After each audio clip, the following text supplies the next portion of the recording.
حاتم طائی اور غریب لکڑہارا۔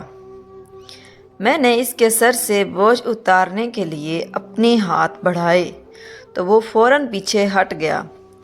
پھر اس نے اپنا بوجھ زمین پر رکھا اور کہنے لگا، انسان کو اپنا بوجھ خود سنبھالنا چاہیے۔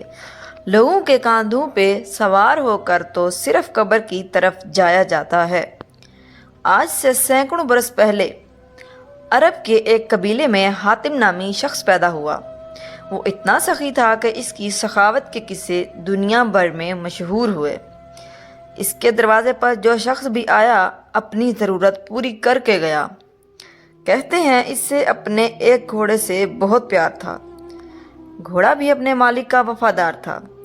ایک روز آدھی رات کے قریب اس کے گھر میں چند مہمان آ گئے۔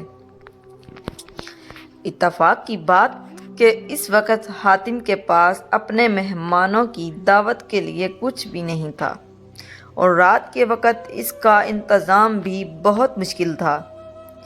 حاتم طائی نے اپنا پسندیدہ گھوڑا ذبح کر کے مہمانوں کی دعوت کر ڈالی اور مہمان نوازی کی لاج رکھ لی۔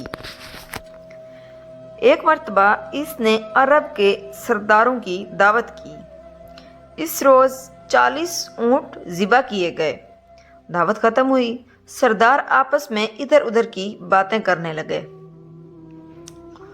گفتگو حاتم طائی کی سخاوت کے متعلق ہونے لگی۔ ایک سردار نے کہا، حاتم جیسا فراخ دل آج تک پیدا نہیں ہوا اور نہ ہوگا، کیوں نہ یہ سوال حاتم سے کیا جائے۔ ایک سردار نے کہا، چنانچہ حاتم سے پوچھا گیا کہ اس نے اپنے آپ سے زیادہ سختی اور عظیم انسان دیکھا یا سنا ہے؟ حاتم کافی دیر تک سر جھکا کر سوچتا رہا اور پھر مسکرا کر بولا، بہت زیادہ مال اور دولت لٹانے کا نام سخاوت نہیں۔ میرے نزدیک سخی اور عظیم انسان وہ ہے جو اپنے بڑے سے بڑے فائدے کے لیے کسی کا چھوٹے سے چھوٹا احسان بھی قبول نہ کرے۔ میں نے اپنی زندگی میں ایسا شخص دیکھا جس کا دل میرے دل سے بہت بڑا تھا۔ وہ ضرور کسی ملک کا بادشاہ ہوگا جس کے پاس بہت بڑا خزانہ ہوگا۔ سرداروں نے بھی آواز کہا، نہیں دوستو، ایسی کوئی بات نہیں۔ حاتم طائی نے جواب دیا،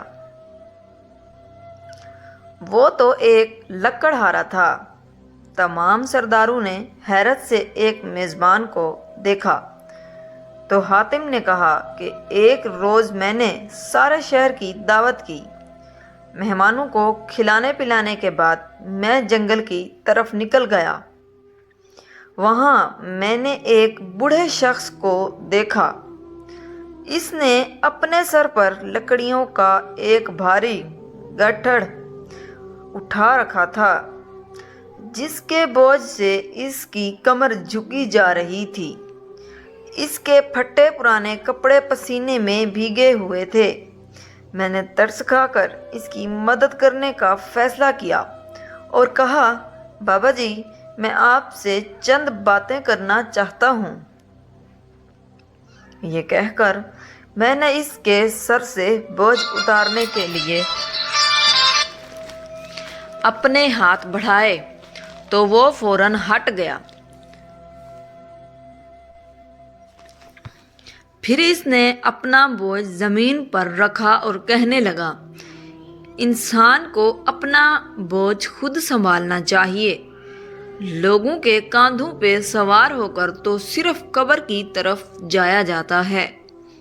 مگر بابا جی، آپ اس عمر میں اتنی محنت کیوں کر رہے ہیں؟ تو پھر مجھے کیا کرنا چاہیے؟ اس غیرت مند لکڑہارے نے مسکراتے ہوئے پوچھا۔ آپ کے شہر میں حاتم طائی رہتا ہے۔ وہ سینکڑوں انسانوں کو ہر روز کھانا کھلاتا ہے۔ آپ اس کے دروازے پر کیوں نہیں جاتے؟ یہ سن کر لکڑہارے نے گھور کر مجھے دیکھا اور بڑی بے نیازی سے کہا، حاتم کے 2 ہاتھ ہیں، خدا نے مجھے بھی 2 ہاتھ عطا فرمائے ہیں۔ کتنے شرم کی بات ہے کہ میں اس کی کمائی ہوئی روٹی کھاؤں۔ کسی کا احسان اٹھانے سے بہتر ہے کہ میں بے جان لکڑیوں کا گٹھا سر پر اٹھا لوں۔ سب سردار حیران ہو کر حاتم کو دیکھنے لگے تو حاتم نے کہا، وہ غریب انسان مجھ سے بڑے دل کا مالک تھا۔ پیارے بچوں، دوسروں پر انحصار کرنے کے بجائے اپنے ہاتھوں سے رزق کمانا باعث عزت ہے۔